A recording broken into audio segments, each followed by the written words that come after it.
Halo Studio Lovers, kalau Mimin bilang nih, di masa depan Indonesia itu berpotensi menjadi Tiongkok kecil. Pernyataan ini mungkin sedikit provokatif ya. Tapi jangan salah artikan ya bahwa Indonesia bakalan jadi satu negara dengan Cina. Tapi Indonesia akan jadi simpul kuat ekonomi, politik, tujuan tenaga kerja Cina, dan yang terakhir ini nih yang akan membuat Amerika puyeng bin sakit kepala. Ingat, Cina bakalan jadi patron politik Indonesia. Wow. Perlahan namun pasti, orang-orang Cina memegang peranan penting. Tidak hanya secara ekonomi ya, kalau bagian ekonomi sih dari dulu sejak zaman Soeharto, peranakan Cina sudah menikmati kue lezat kekayaan itu. Tapi ini di segmen politik pemerintahan loh, posisi Cina akhir-akhir ini semakin kuat. Nah, sebelum dilanjut tentang deretan fakta yang akan membuat Indonesia menjadi Tiongkok kecil, jangan lupa untuk menekan tombol subscribe dan aktifkan juga lonceng notifikasinya agar tidak ketinggalan info menarik lainnya hanya dari Studio Langit.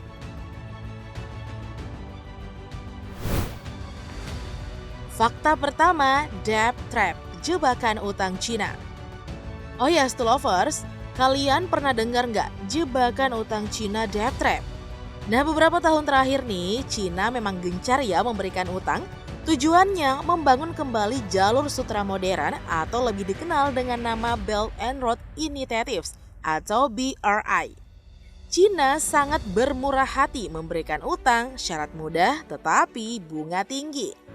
68 negara mendapatkan manfaat dalam mega proyek BRI ini.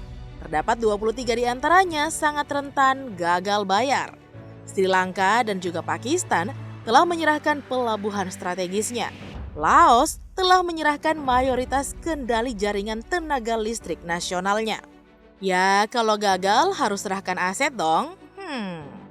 Lalu bagaimanakah dengan Indonesia?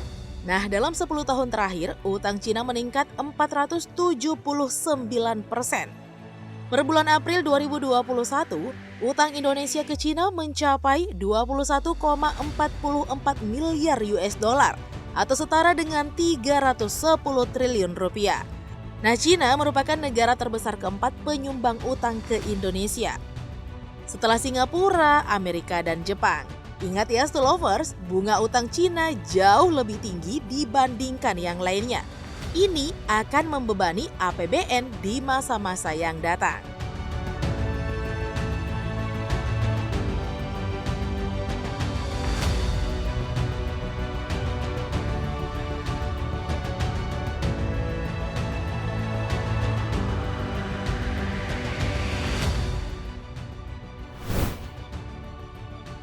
Fakta kedua, ekonomi Indonesia bakal dalam genggaman Cina.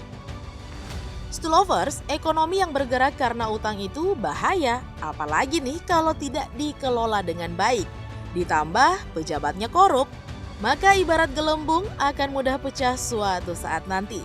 Indonesia sudah pernah mengalaminya. Tahun 1998 lalu, ketika ekonomi runtuh, IMF dengan mudah mengintervensi Indonesia. Berbagai macam aset strategis dilego murah. Dalam 10 tahun terakhir, investasi Cina memang gila-gilaan di Indonesia. Indonesia butuh uang untuk menggerakkan makroekonomi, menggalakkan secara masif pembangunan infrastruktur. Ditambah lagi nih pertumbuhan ekonomi lesu akibat pandemi corona. Maka arus utang untuk menggerakkan ekonomi di masa yang datang bakalan jauh lebih besar. Seperti bom waktu bisa meledak tiba-tiba. Nah, kalau itu terjadi, maka Indonesia akan mudah dikontrol oleh mereka. Perlahan dan pasti sudah mulai berjalan untuk menguasai secara total ekonomi Indonesia.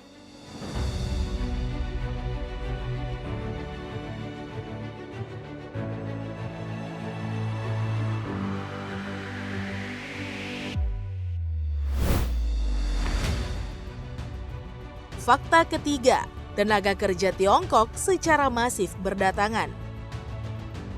Stulovers, dari berbagai sumber disebutkan, salah satu syarat masuknya investasi Cina itu adalah harus menggunakan tenaga kerja Cina sendiri. Soal ini sih ada alasan logisnya ya dari Cina kenapa harus menggunakan tenaga kerjanya sendiri. Ya, di Cina saat ini mulai kelebihan tenaga kerja yang nganggur. 40 tahun terakhir dari era Deng Xiaoping hingga Xi Jinping, Cina sudah gila-gilaan membangun. Semua sudah dibangun. Cina kan melimpah uangnya dan keras hukumannya kalau korupsi uang negara. Cek aja ya di Facebook ataupun di YouTube. Begitu spektakuler dan luar biasa pembangunan Cina. Bangunan-bangunan yang tidak pernah terlintas dalam pikiran dan imajinasi semua ada di Cina. Tenaga kerja terlatih dan kasar itu melimpah dan sekarang menganggur. Mereka kan butuh makan juga. Ya, Cina bisa kacau dong kalau tidak dicarikan kerjaan. Jadi jangan heran ya Stolovers dan jangan marah juga kalau banyak video viral tenaga kerja Cina mulai berdatangan. Itu adalah bagian perjanjian investasi itu. Titik.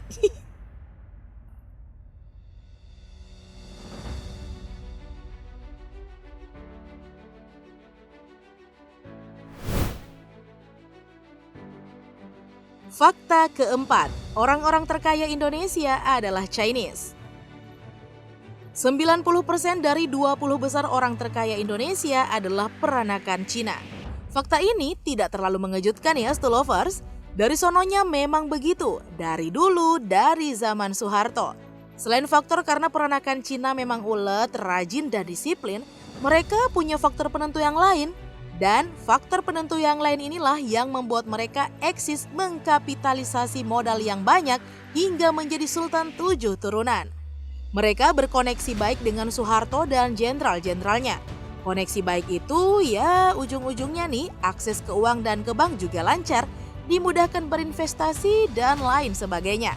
Boleh ya kalian tambahkan di kolom komentar. Ya sudahlah, itu kan masa lalu ya Stolovers. Dan sebagian aja kok pengusaha Cina yang begitu. Banyak juga yang jujur dan baik. Tetapi tidak sedikit juga nih yang korup. Ya semacam oknum lah.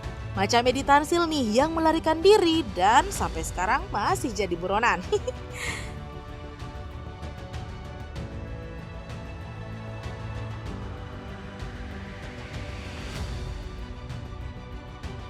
Nah Stolovers, itu dia 4 fakta tidak terbantahkan bahwa Indonesia berpeluang menjadi Tiongkok kecil di masa yang akan datang. Silahkan tambahkan ya di kolom komentar kalau Stolovers punya pandangan yang berbeda. Sekalian juga tekan tombol like dan share video ini. Sampai jumpa lagi di video-video menarik berikutnya.